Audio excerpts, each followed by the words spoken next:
Assalamualaikum warahmatullahi wabarakatuh. Halo semua, apa kabar? Semoga di masa pandemi ini kalian tetap dalam keadaan sehat walafiat. Oke, baiklah. Sebelumnya nih, ada pepatah yang mengatakan tak kenal maka tak tahu. Oleh karena itu, perkenalkan nama saya Yunita, biasa dipanggil Yuni, akan menyampaikan materi tentang asas dan landasan pendidikan. Oke, baiklah, kita langsung masuk kepada materi. Cekidot.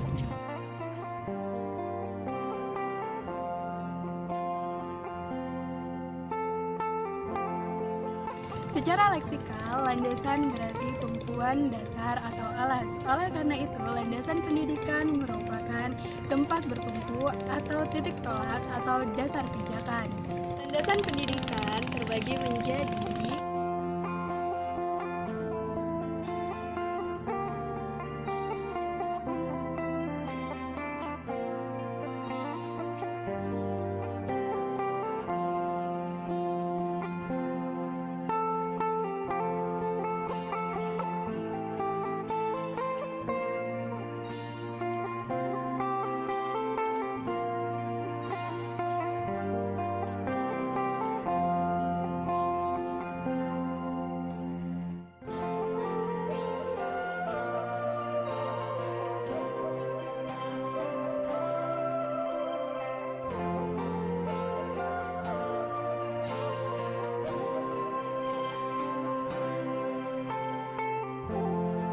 satu, landasan filosofi pendidikan.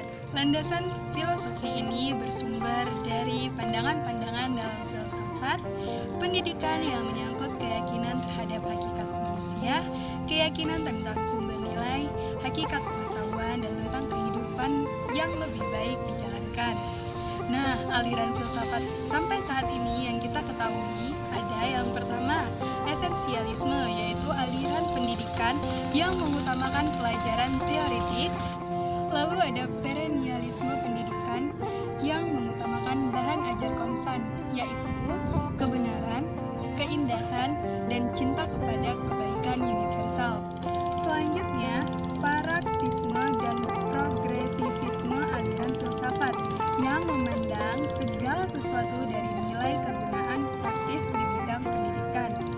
Yang terakhir ada rekonstruksionisme, yaitu mazhab filsafat pendidikan yang menempatkan sekolah atau lembaga pendidikan sebagai pelopor perubahan masyarakat.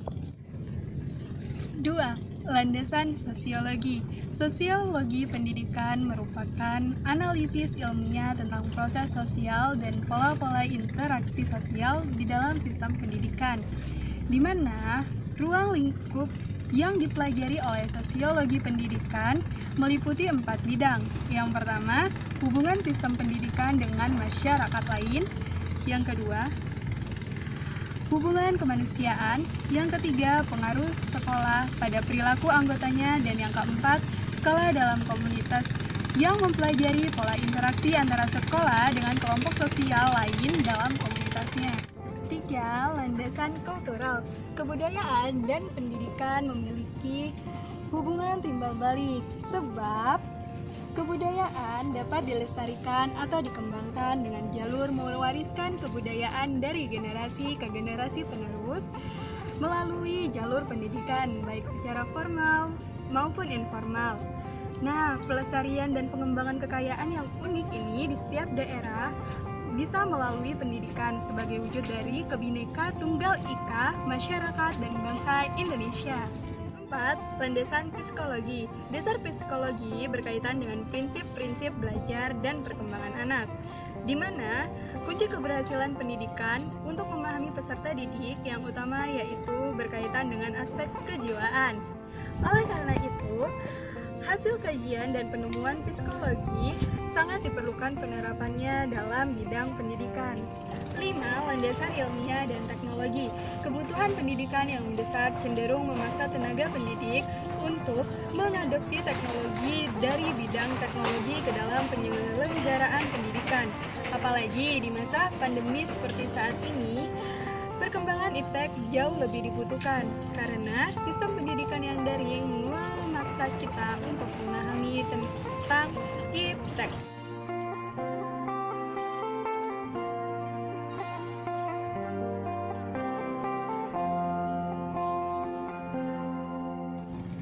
Asas-asas pendidikan di Indonesia. Sistem pendidikan di Indonesia mengenal 3 asas pendidikan. Asas yang pertama adalah asas tuturi handayani yang berasal dari Sanskerta, berarti jika di belakang mengawasi dengan awas. Asas pendidikan yang kedua adalah asas belajar sepanjang masa, sedangkan asas yang terakhir adalah asas kemandirian dalam belajar.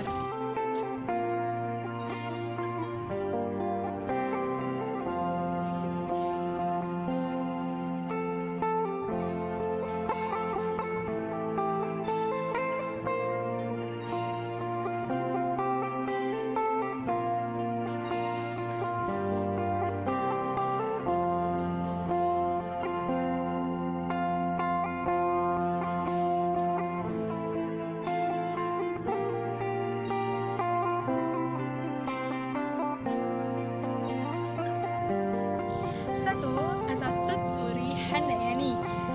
Pertama kali dicetuskan oleh tokoh sentral pendidikan Indonesia, yaitu Bapak Ki Hajar Dewantara pada media 1922.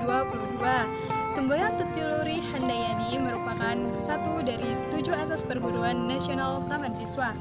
Kemudian dikembangkan oleh Dr. R.M.P. Sosrokartono dengan menambahkan 2 semboyan lagi, yaitu Ingarso Sungtolodo jika di depan memberi contoh, yang kedua ada Ing Madya Mangun Karso, kita di tengah-tengah memberi dukungan dan semangat. Sedangkan yang ketiga tuturi handayani sendiri, yaitu jika di belakang memberi dorongan. 2. Asas belajar sepanjang hayat. Asas belajar sepanjang hayat atau lifelong learning merupakan sudut pandang dari sisi lain terhadap pendidikan seumur hidup atau lifelong education. Kurikulum yang dapat merancang dan dipresentasikan dengan memperhatikan 2 dimensi, yaitu yang pertama ada dimensi vertikal dari kurikulum sekolah meliputi keterkaitan dengan kesinambungan antara tingkatan persekolahan dan keterkaitan dengan kehidupan peserta didik di masa depan. Yang kedua ada dimensi horizontal dari kurikulum sekolah, yaitu keterkaitan antara pengalaman belajar di sekolah dengan pengalaman belajar di luar sekolah. 3. Asas kemandirian dalam belajar. Dalam kegiatan belajar mengajar, sedini mungkin dikembangkan kemandirian dalam mengajar dengan menghindari campur tangan guru. Namun, guru selalu siap untuk ulur tangan bila diperlukan. Perwujudan asas kemandirian dalam belajar. Nah, guru merupakan peran utama dalam fasilitator dan motivator. Salah satu pendekatan yang memberikan peluang dalam melatih kemandirian belajar peserta didik adalah sistem CBSA, yaitu cara belajar siswa aktif. Oke, baiklah, mungkin sampai sini saja materi yang bisa saya sampaikan. Apabila ada kekurangan dalam penyampaian materi, saya mohon maaf. Saya Nurbayunita, mohon undur diri. Syukran kasiran atas perhatiannya. Wassalamualaikum warahmatullahi wabarakatuh. Salam mahasiswa.